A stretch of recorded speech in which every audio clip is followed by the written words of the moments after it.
El evento del arrebatamiento es el momento en el cual se cree que la Iglesia, los creyentes en el Evangelio de Jesucristo, seremos llevados en un instante de la tierra al cielo para reunirnos con Cristo en las nubes.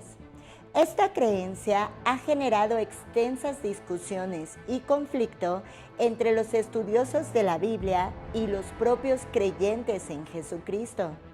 Es necesario, por tanto, cuestionarnos si la Biblia verdaderamente narra la ocurrencia de un arrebatamiento, o si en cambio este evento se refiere a que sucederá a la mitad de la semana 70 de Daniel, es decir, a la mitad de la gran tribulación, o se refiere únicamente a la segunda venida de Jesucristo al final de la gran tribulación, como muchos sostienen.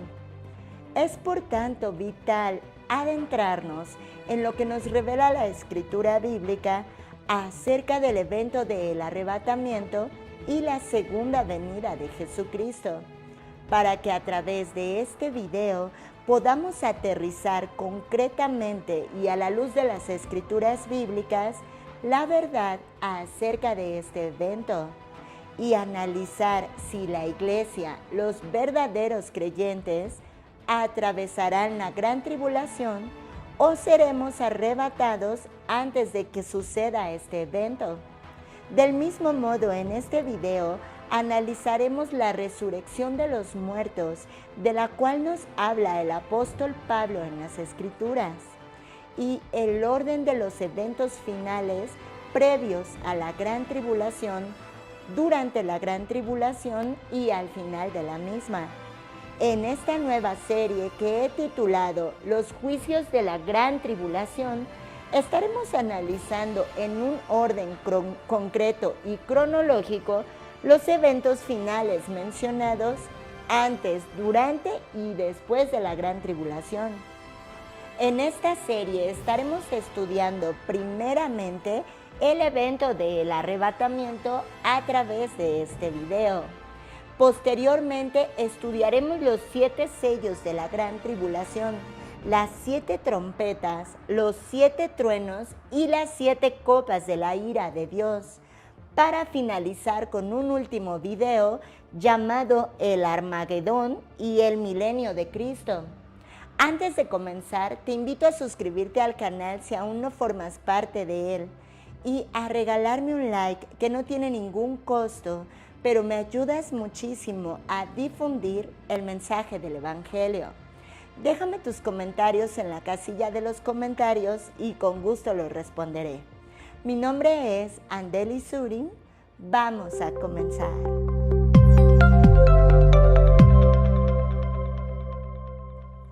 Es importante entender que la palabra arrebatamiento proviene del latín raptus y del griego harpazo, que tiene como significado ser llevado de un lugar a otro en un instante. Este importante evento, según la creencia del arrebatamiento, tiene lugar en el momento que Dios Padre da la instrucción o indicación a nuestro Señor Jesucristo de recoger a su iglesia, al cuerpo de Cristo.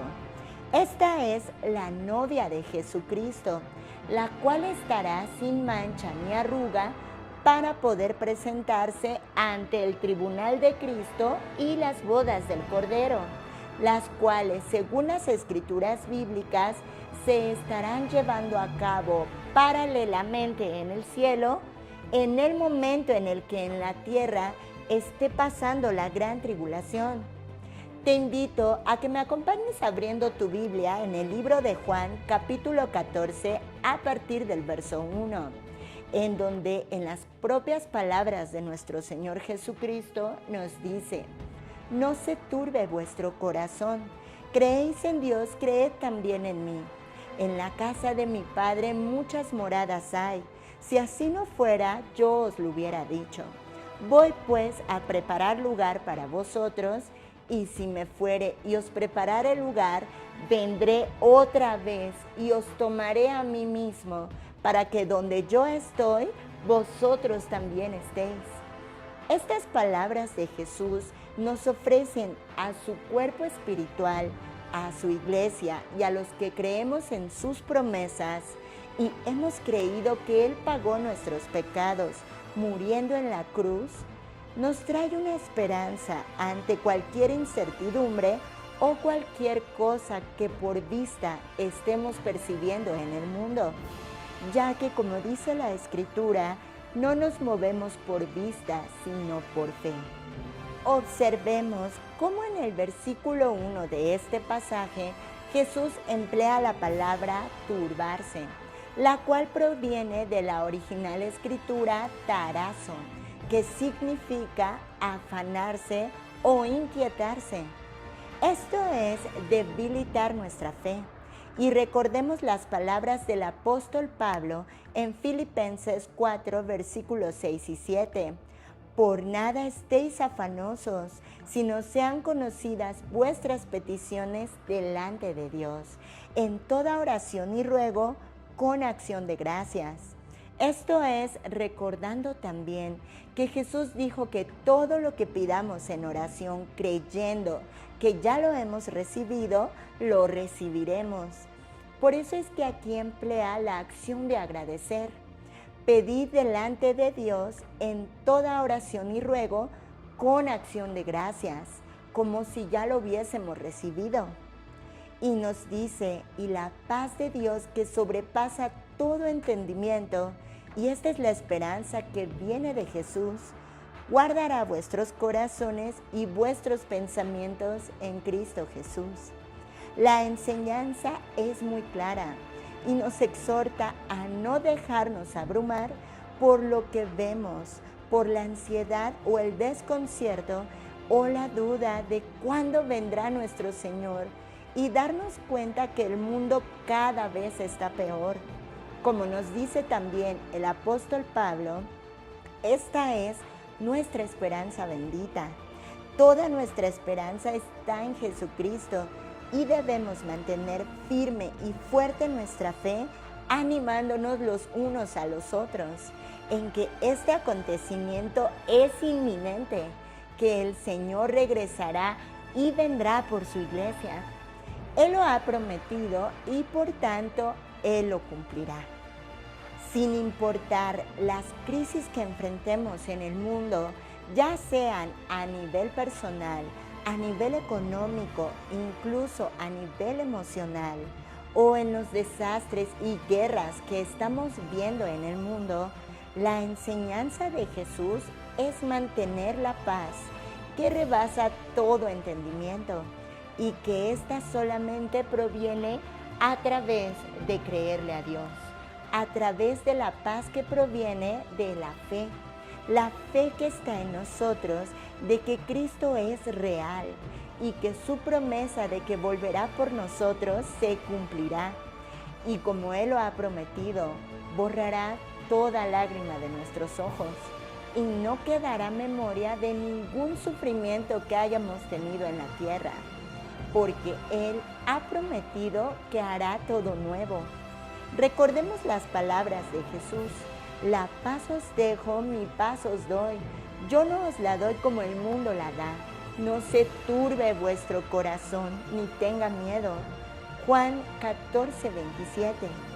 Esto mismo significa que contamos con el Espíritu Santo, que es las arras de nuestra herencia hasta la redención de la posesión adquirida para alabanza de su gloria. Es decir, que hemos sido sellados con su Espíritu Santo, el mismo que tenemos para sostenernos y fortalecernos, pero sobre todo para llevarnos a toda verdad y tener esta firme esperanza de que pronto Él volverá. Jesucristo nos habla con completa verdad cuando dice que en la casa de su Padre existen numerosas moradas preparadas para nosotros. Considero que es importante mencionar que en la Biblia se nos habla que existen 3 tipos de cielo, 3 diferentes cielos. El atmosférico, que es el que podemos ver todos los días con nuestros ojos, el cósmico, que como lo menciona el apóstol Pablo, es donde están las regiones celestes. Y por último, el tercer cielo, que es donde se ubica el trono de Dios. Tal y como nos dice la Escritura en el libro de Isaías, Ezequiel, Job y Proverbios. En la Escritura bíblica se nos revela que después de que Jesús ascendió al cielo, habiendo resucitado conforme a las Escrituras, se encuentra sentado a la diestra del Padre, en su cuerpo físico, abogando por todos aquellos que hemos creído que Él pagó nuestros pecados en la cruz y esperando el momento en el que regresará por su iglesia. Yendo más adentro en este pasaje bíblico de Juan 14:3, nos encontramos con este evento del arrebatamiento, pues Jesús nos dice, y si me fuere y os preparare el lugar, vendré otra vez y os tomaré a mí mismo, para que donde yo estoy, vosotros también estéis. Observemos cómo dice, vendré otra vez y os tomaré a mí mismo. Esto nos habla de que Jesús no pisará la tierra, sino que vendrá a tomarnos en un lugar hacia Él mismo. Y como nos revela el apóstol Pablo, y lo estaremos viendo a lo largo del video, dice que Jesús no tocará la tierra, sino que el encuentro con su iglesia será aquí en las nubes, no en la tierra. En el escrito original nos encontramos con que la palabra es paralambano, que se traduce como llevar consigo, reunir o reclamar algo que es propio. Algunas personas han referido que el término raptus o rapto no es bíblico, ya que hace referencia a tomar algo que no es suyo o robar algo. Sin embargo, las palabras de Jesús nos hablan de que Él tomará una posesión que le pertenece. Esto nos lleva a pensar que aunque estamos en este mundo momentáneamente, Cristo nos reclamará como pertenencia suya, ya que como también nos dice la Escritura, estamos en el mundo, pero no somos del mundo. Nuestra morada celestial, esa es la original, a donde todo creyente que ha creído al Evangelio y ha sido sellado por el Espíritu Santo, resucitando su espíritu, tiene como morada y ciudadanía el reino de Dios y nos promete que estaremos con Él eternamente. Además de esto, las Escrituras nos revelan que habrá una recompensa a todos aquellos salvados que hayan hecho obras para glorificar a Dios, como predicar el Evangelio sin buscar tu propia gloria, sino buscando siempre la gloria de Dios, siempre a través de su Espíritu Santo. Y esta recompensa es mencionada en el libro de 2 de Corintios capítulo 5 verso 10, donde te invito a que me acompañes abriendo tu Biblia. Y nos dice la Escritura, porque es necesario que todos nosotros, es decir, los que hayamos sido salvos, el cuerpo de Cristo, la iglesia, comparezcamos ante el tribunal de Cristo para que cada uno reciba según lo que haya hecho mientras estaba en el cuerpo, sea bueno o sea malo. Esto es ganancia de galardones o pérdida de los mismos. Asimismo, nos dice la Escritura que todos los que yacen en los sepulcros resucitarán. Y aclara y especifica que unos resucitarán para vida eterna. Estos son los que hayan creído al Evangelio y se hayan arrepentido durante su vida, habiendo sido sellados con el Espíritu de Dios, es decir, los muertos en Cristo. Y para los que hicieron lo malo, es decir, que nunca creyeron en el Evangelio, que rechazaron las Escrituras bíblicas o las torcieron y por tanto no le creyeron a Dios, estos será para resurrección de condenación. La Biblia es muy clara al dividir dos eventos diferentes de resurrección. Unos que se darán en el momento que la misma iglesia, los creyentes que aún estén en vida, serán resucitados y arrebatados juntamente con la iglesia que esté viva en las nubes para encontrarse con el Señor en el aire y recibir cuerpos celestiales, transformados en un abrir y cerrar de ojos. Y nos dice claramente que habrá un tiempo de separación para los que resuciten para condenación perpetua. Esto está muy claro que será después del milenio, en el juicio ante el gran trono blanco. Y lo vamos a demostrar en este momento. Primero te pido que me acompañes en el libro de Primera de Tesalonicenses, capítulo 4, del verso 16 al 18, donde dice la Escritura: porque el Señor mismo, con voz de mando, con voz de arcángel y con trompeta de Dios, descenderá del cielo, y los muertos en Cristo resucitarán primero. Luego nosotros, los que vivimos, los que hayamos quedado, seremos arrebatados juntamente con ellos en las nubes para recibir al Señor en el aire. Y así estaremos siempre con el Señor. Por tanto, alentaos los unos a los otros con estas palabras. Esta nuestra esperanza bendita. Mira cómo nos aclara la Escritura que los muertos en Cristo, es decir, la iglesia, que hasta hoy ya haya muerto físicamente y sus almas ya se encuentran con el Señor, porque el apóstol Pablo también nos aclara en 2 de Corintios capítulo 5 verso 8, pero confiamos y más quisiéramos estar ausentes del cuerpo, y esto es haber muerto físicamente y salir el alma del cuerpo y presentes en el Señor.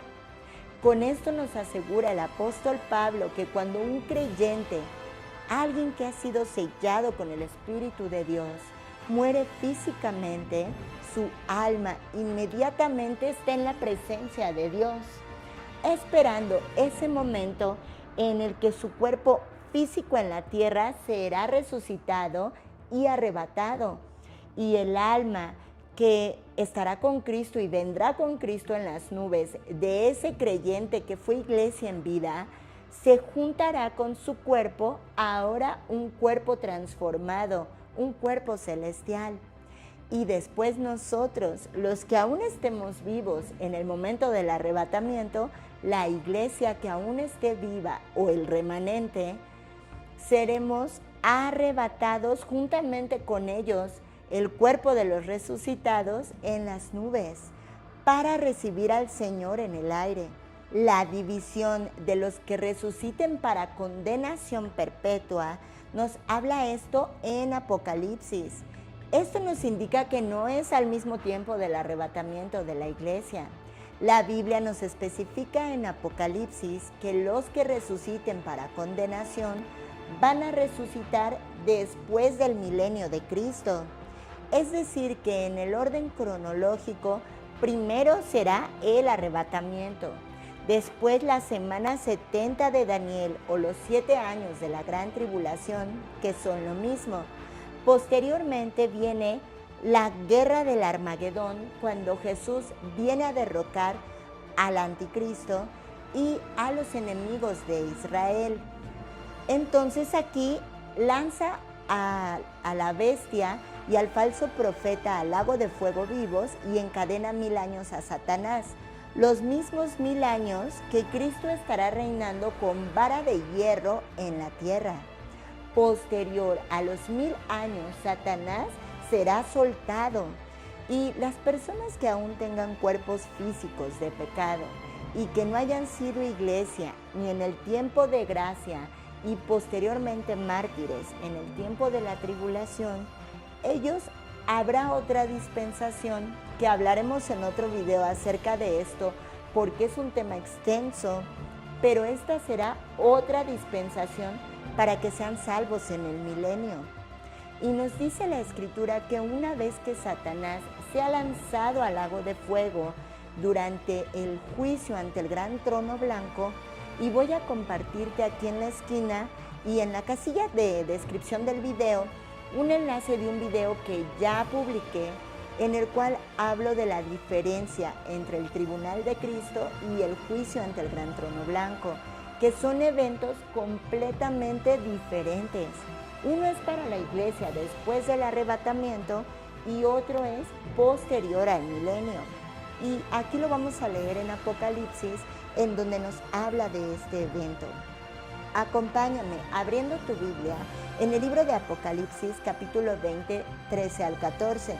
Nos dice: y el mar entregó los muertos que había en él, y la muerte y el Hades, es decir, en el centro de la tierra, el Hades, donde es una sala de espera de tormento para todos aquellos que murieron sin Cristo, y su alma, en vez de ir a la presencia de Dios, baja al corazón de la tierra, en donde está el Hades.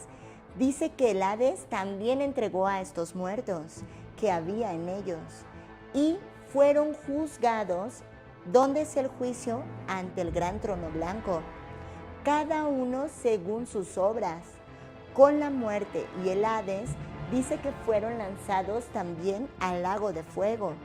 Es decir, que estos que resuciten para condenación perpetua únicamente serán sacados del Hades, del centro de la tierra, con sus cuerpos, porque dice que serán resucitados para comparecer ante el juicio del gran trono blanco, donde Dios los juzgará de acuerdo a sus pecados, por todas las obras que hicieron y que no tuvieron Salvador, porque nunca creyeron que Jesús pagó sus pecados.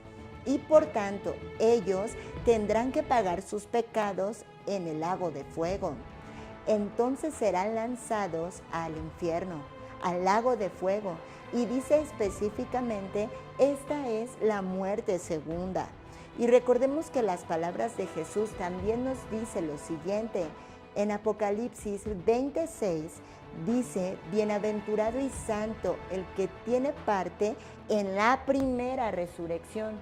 Ahí está nuevamente marcado el arrebatamiento, los que resucitaron en Cristo durante este evento. Dice: la segunda muerte no tiene potestad sobre estos, sino que serán sacerdotes de Dios y de Cristo y reinarán con él por 1000 años.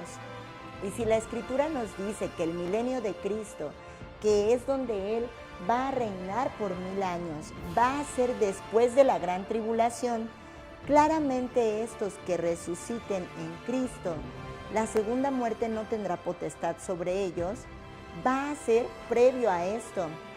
Y ese es el arrebatamiento. Después, los que sean vivos o salvos durante la gran tribulación, porque hay una diferencia entre el Evangelio de gracia y otro en el Evangelio del reino. El de gracia se predica antes de la gran tribulación y nos dice que Cristo murió por nuestros pecados. Y hay una diferencia con el Evangelio del reino mencionado por Jesús en Mateo 24, que dice que será predicado en este tiempo por los mártires, los que no fueron iglesia ni fueron arrebatados, y por tanto serán los que crucen este periodo terrible y serán muertos por el anticristo. Porque Apocalipsis también nos dice que ellos tendrán que lavar sus ropas en la sangre del Cordero. Ellos hacer esa obra para poder ser salvos. Y esto es morir por el testimonio de Cristo, el Evangelio del reino, que dirá que Cristo vendrá a reinar a la tierra y por tanto el anticristo los perseguirá y los matará. Aquí está perfectamente marcada la diferencia de los que resucitan antes, los que murieron en Cristo, y después del milenio los que resucitarán para ser condenados y juzgados ante el juicio del gran trono blanco. Es importante que reflexionemos en este momento en qué punto nos encontramos. Y si hoy murieras físicamente, ¿a dónde iría tu alma? ¿Has creído con toda tu alma que Jesucristo es tu Salvador, que Él pagó tus pecados muriendo por ellos en la cruz para que tú no tengas que pagarlos el día del juicio ante el gran trono blanco, para ser lanzado al lago de fuego y ahí pagarlos eternamente en el infierno. La muerte física marca el fin de toda oportunidad de que una persona pueda ser salva y estar en la presencia de Dios, en su gloria con vida eterna, donde no habrá más lágrimas ni sufrimiento y todo será perfecto. O en el infierno, en un lugar de completo tormento y dolor y sufrimiento y desesperación. Porque la Biblia es muy clara al decir que en el momento que Dios juzgue a aquellos que no tengan a Cristo como Salvador, será el crujir y el rechinar de dientes, porque no habrá manera de que puedan escapar de ese veredicto de condenación y ser lanzados eternamente en cuerpo y alma al lago de fuego, al infierno. Esta es la muerte segunda. Y para aquellos que han creído que Cristo pagó sus pecados y que ya no irán a condenación porque han pasado de muerte espiritual a vida espiritual, siendo nuevamente trinos, cuerpo, alma y espíritu, y siendo sellados por el Espíritu de Dios. Nos dice la Biblia que estos serán guiados en el momento de su muerte física a la presencia de Jesús. Y para los que quedemos vivos, si es que aún estamos vivos para el día del arrebatamiento, seremos arrebatados y transformados en un cuerpo celestial, un cuerpo sin pecado, que nos permitirá estar en la presencia de Dios eternamente. Esto diferencia claramente entre la vida terrenal y temporal aquí en el mundo y la eterna vida en la presencia junto a Cristo. En este punto del video me gustaría aclarar que antes de que Jesús fuera crucificado, las almas que habían creído en la promesa de que un Mesías vendría estaban ubicadas en el seno de Abraham o el Hek Abraham, que estaba ubicado antiguamente en el centro de la tierra. Es decir, este lugar se llamaba el Seol íntegramente y estaba dividido en dos. Uno era el Hades, a donde iban las almas en condena por no haber creído la promesa del Mesías, y el seno de Abraham, a donde iban las almas que habían creído de todo corazón que el Mesías, Dios mismo encarnado, vendría a salvar a la humanidad pagando sus pecados.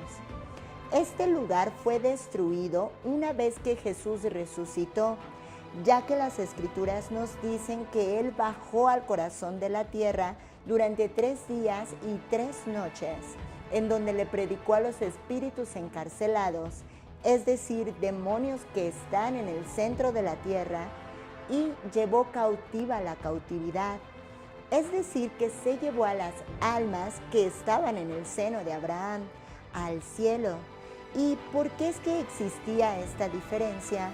Porque en el Antiguo Testamento la ley de expiación decía que tenían que matar a un animal para que a través de su sangre fueran limpiados parcialmente los pecados. Y por tanto su fe los llevaba a este lugar, el seno de Abraham, porque de tal manera la sangre de un animal no purificaba a la gente que no podían entrar a la presencia de Dios. Fue la sangre del Cordero expiatorio, Jesucristo, la única que pudo expiar de una vez y para siempre los pecados de toda la humanidad y limpiarnos en un 100%. Es así como estas almas que estaban en esa sala de espera fueron llevadas al cielo después de que Jesús resucitó. Porque incluso nos dicen las Escrituras que después de que Jesús resucitó, resucitaron los muertos. Y esto está plasmado en el libro de Mateo, específicamente en el capítulo 27, versos 52 al 54. Y nos dice que se abrieron los sepulcros y muchos cuerpos de santos que habían dormido se levantaron, los santos del Antiguo Testamento. Y dice que saliendo de los sepulcros después de la resurrección de Jesús, porque claramente Jesús tiene las primicias, vinieron a la santa ciudad y aparecieron a muchos. Es decir, que en Jerusalén, que es la santa ciudad, los vieron vivos a los que habían muerto y resucitado. Esto fue un testimonio tremendo que no se hace mucho énfasis. Las escrituras lo marcan claramente, pero si se dan cuenta, en el mundo no se hace énfasis de ello. Ocultaron todos esos detalles que dan testimonio de que los muertos resucitaron después de que Jesús resucitó. Incluso dice aquí que el centurión y los que estaban con él guardando a Jesús en la cruz, visto el terremoto y las cosas que habían sido hechas, temieron en gran manera y dijeron: verdaderamente este era el Hijo de Dios. Miren cómo este pasaje tiene un gran testimonio, porque claramente dice que los muertos en Cristo resucitarán primero, luego nosotros los que vivimos, los que hayamos quedado.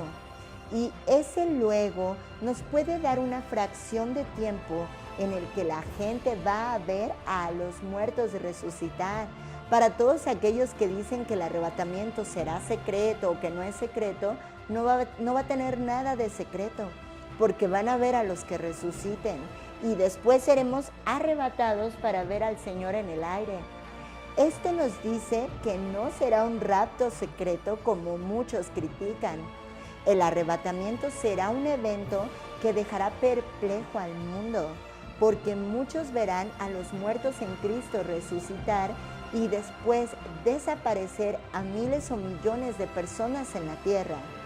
Y claramente esto hará escándalo en la tierra, pero seguramente los gobiernos o el gobierno del anticristo silenciará esto y aparentarán que fueron los extraterrestres o se inventarán cualquier historia para engañar a los que atraviesen el periodo de la gran tribulación.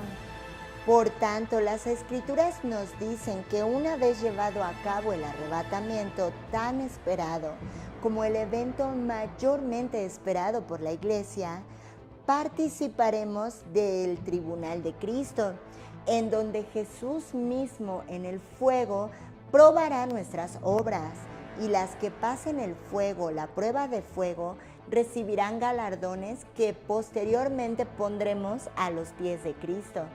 Y toda obra que no pase la prueba de fuego, nos dice el apóstol Pablo en 1 Corintios 3:13, que la obra de cada uno se hará manifiesta, porque el día la declarará, pues por el fuego será revelada, y la obra de cada uno, cual sea, el fuego la probará.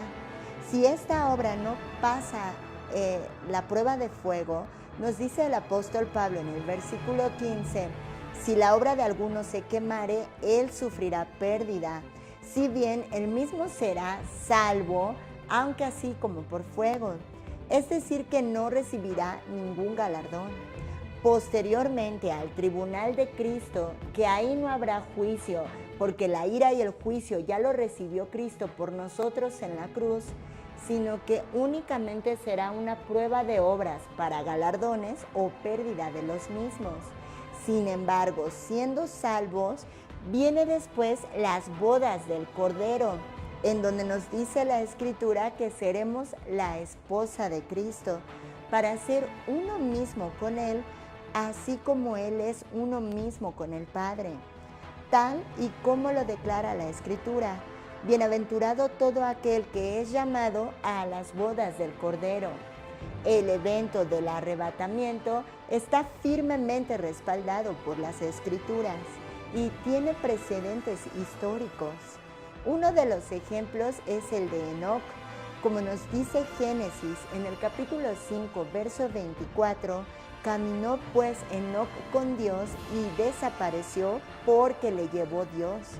Este pasaje nos da una imagen gráfica de lo que acontecerá con aquellos creyentes que estemos vivos el día del arrebatamiento, desapareciendo de manera similar de la faz de la tierra.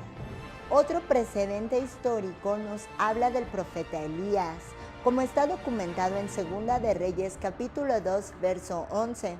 Y aconteció que yendo ellos y hablando, he aquí que un carro de fuego con caballos de fuego apartó a los dos, y Elías subió al cielo en un torbellino. Este ejemplo del profeta Elías nos da también una imagen gráfica de cómo podría ser el arrebatamiento de la iglesia. Por último, quisiera dar el ejemplo del apóstol Pablo en el Nuevo Testamento. En 2 de Corintios capítulo 12, versículo 2, y en las propias palabras del apóstol Pablo nos dice que él fue elevado hasta el tercer cielo y que él no podía describir con palabras humanas lo que vio ahí. Y nos dice: conozco a un hombre en Cristo que hace 14 años fue arrebatado hasta el tercer cielo. Esto demuestra no solo la existencia de los diferentes cielos que hablamos al inicio del video, sino que nuevamente nos confirma la veracidad del arrebatamiento. Durante esta experiencia, Pablo recibió verdades profundas que ni siquiera pudo expresar con palabras humanas. Para finalizar este video, me gustaría hacer énfasis en que la promesa también incluye que recibiremos cuerpos glorificados e incorruptibles. Es decir, que este cuerpo de carne, este cuerpo de pecado, será transformado en un cuerpo purificado y eterno, libre de pecado y capaz de existir en la presencia de Dios y sin deteriorarse.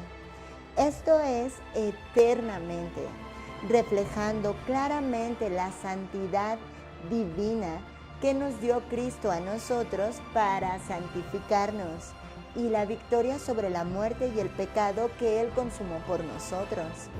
En 1 de Corintios capítulo 15, versos 51 al 53, nos dice el apóstol Pablo: he aquí os digo un misterio, no todos dormiremos, es decir, no todos estaremos muertos como iglesia el día del arrebatamiento, pero todos seremos transformados, los que murieron en Cristo y los que estemos vivos, sellados por su Espíritu. Dice a continuación: en un momento, en un abrir y cerrar de ojos, a la final trompeta, porque se tocará la trompeta y los muertos serán resucitados incorruptibles, y nosotros seremos transformados, porque es necesario que esto corruptible se vista de incorrupción. Es decir, nuestro cuerpo de pecado sea ahora un cuerpo incorruptible, y esto mortal, este cuerpo que muere a causa del pecado, se vista de inmortalidad. Un punto significativo a aclarar es la interpretación del momento del arrebatamiento en relación al evento escatológico como tal, pues nos dice que mientras el Señor con trompeta de Dios descenderá del cielo, y dice que será a la final trompeta, porque se tocará la trompeta. Y es en este punto en el que algunos creyentes cometen el error de confundir que esta trompeta de la que hablan son las trompetas del Apocalipsis o las trompetas del juicio. Y para eso es esta serie que estamos dando comienzo con este video del arrebatamiento, ya que las trompetas suceden hasta aproximadamente la mitad de la gran tribulación, o a los 3 años y medio de los 7 años totales, por lo que establecen algunos que a la final trompeta quiere decir que el arrebatamiento se llevará a cabo a la mitad de la semana 70 de Daniel o a la mitad de la gran tribulación. Y esto es un completo error en base a la escatología y a las escrituras bíblicas. Del mismo modo, para los que sostienen que el arrebatamiento será al final de la gran tribulación, lo cual también es un garrafal error, ya que si Jesucristo viene haciendo guerra, que es la batalla del Armagedón, y a establecer inmediatamente su reinado por 1000 años a la tierra, es decir, que en su segunda venida viene a quedarse a la tierra por 1000 años, por lo cual, ¿en dónde entraría el arrebatamiento? O sea, ¿subimos e inmediatamente bajamos? No hay tal arrebatamiento al final de la tribulación, porque Jesús viene directamente a reinar por 1000 años en la tierra. Por lo cual, estas interpretaciones tienen que ser exhaustivamente registradas a la luz de las escrituras bíblicas, ya que las trompetas mencionadas en la semana 70 de Daniel, y que lo estaremos viendo en el segundo o tercer video de esta serie del Apocalipsis, son tocadas por 7 ángeles, mientras que en este pasaje bíblico el apóstol Pablo especifica que esta es la trompeta de Dios, y esto por lo tanto excluye a cualquier ángel que pudiera tocar esta trompeta, porque aquí las escrituras especifican que esta es la intervención directa de Dios y no tiene ninguna relación con las 7 trompetas de los juicios de la gran tribulación. Es fundamental que comprendamos el propósito de las trompetas mencionadas durante la semana 70 de Daniel, tocadas por ángeles. Y eso lo vamos a ver en el video que respecte a las trompetas, que es muy diferente a la trompeta de Dios asociada con el evento del arrebatamiento. Mientras que las 7 trompetas del Apocalipsis anuncian desastres y juicios en la tierra, la trompeta de Dios anuncia una reunión, un bienestar y una promesa de esperanza cumplida para su iglesia. Por tanto, la última trompeta mencionada por Pablo respecto al arrebatamiento no debe interpretarse con el contexto de las 7 trompetas de la gran tribulación, distinguiendo claramente que la trompeta de Dios anuncia la redención de la posesión adquirida para alabanza de su gloria, es decir, la salvación llegando al punto de su cúspide, el cumplimiento de las arras que recibimos a través del Espíritu Santo, lo cual es un punto diferencial entre la salvación y los juicios para los impíos.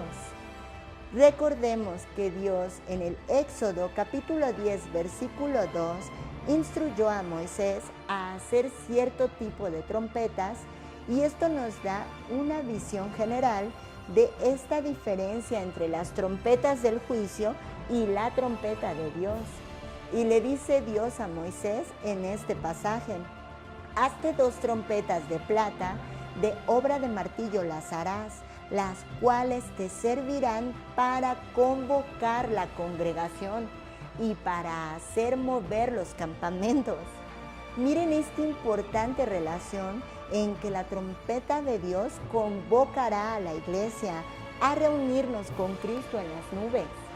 Como iglesia, mis queridos amigos y hermanos, debemos entender nuestra posición frente a la gran tribulación. El apóstol Pablo nos insta en 1 de Tesalonicenses, capítulo 5, verso 9, en donde nos dice: porque no nos ha puesto Dios para ira, sino para alcanzar salvación por medio de nuestro Señor Jesucristo. Y a diferencia de los que sostienen que la ira de Dios comienza a la mitad de la semana 70 o a la mitad de la gran tribulación, debemos recordar que los juicios comienzan desde el primer sello. Y esto también lo estaremos viendo en el próximo video de esta serie de los juicios de la gran tribulación, en donde hablaremos de los 7 sellos de la gran tribulación, y te invito a no perdértelo. Asimismo, el primer sello es el anticristo, y nos dice la escritura acerca de esto en Isaías 10:5: oh Asur, vara y bastón de mi furor, en su mano he puesto mi ira. Y esto nos habla del anticristo, que es el primer sello, el primer caballo de los 4 caballos del Apocalipsis o los 4 jinetes del Apocalipsis. En su mano Dios ha puesto su ira. Y esto nos anuncia que desde que se abre el primer sello comienza la ira de Dios a caer sobre la tierra. La diferencia es que después de la primera mitad las cosas van a ponerse aún más feas, pero la ira de Dios es derramada desde el primer sello, desde el comienzo de la gran tribulación. Mis muy queridos amigos y hermanos, muchas gracias por llegar al final de este video. No olvides que este es el primer video de la serie que estaremos llevando a cabo a través del estudio de los juicios de la gran tribulación, basándonos en este esquema hasta la segunda venida de Cristo y el milenio. Así que estate pendiente al canal, activa la campanita de notificaciones para que no te pierdas ningún video de esta serie, que será de gran bendición y edificación para la iglesia, ya que son temas cruciales para poder entender los últimos tiempos. Como hermana en la fe te digo que te mantengas firme en la certeza de esta esperanza, nuestra esperanza bendita, el arrebatamiento. Como el apóstol Pablo nos recordaba, para vivir no como aquellos sin esperanza, sino como aquellos que nos aferramos a una promesa de eternidad junto a nuestro Salvador Jesucristo, en un lugar preparado especialmente para nosotros, más allá de lo que merecemos, pero accesible a través de la gracia, habiendo creído en el Evangelio y el arrepentimiento. Mis muy queridos amigos y hermanos, me despido por este momento, no sin antes invitarte a suscribirte al canal y dejarme un like que no tiene ningún costo, pero me ayuda muchísimo para que el algoritmo de YouTube lleve este video a más personas y podamos difundir el Evangelio antes de que termine este periodo de gracia. No dejes de estar pendiente al canal para continuar con esta serie de los juicios finales o los juicios de la gran tribulación. Voy a dejar una playlist cada video para que puedas ingresar en la cajita de descripción, en donde estaré agregando cada uno de los videos de esta nueva serie. Mi nombre es Andeli Suri y nos vemos en el próximo video. Dios los bendiga.